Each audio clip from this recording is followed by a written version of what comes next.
If you are using WhatsApp Mod and you are facing the error, you need the official WhatsApp to use this account. While sign up, this means your number is detected that you are using WhatsApp Mods in this video. I will show you two methods to solve you need the official WhatsApp to use this account problem. So let us start. Method 1.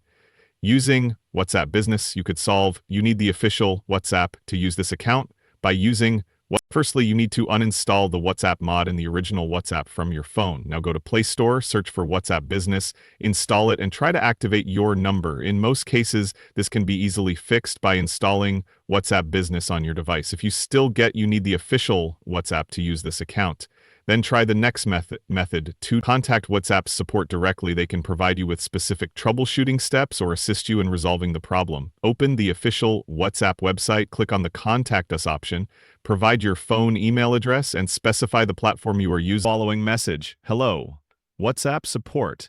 I'm encountering the error message. You need the official WhatsApp to use this account.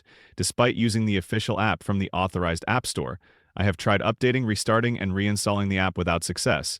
Please assist in resolving this issue promptly. Thank you. Tap Next and submit. So this is how to solve you need the official WhatsApp to use this account problem.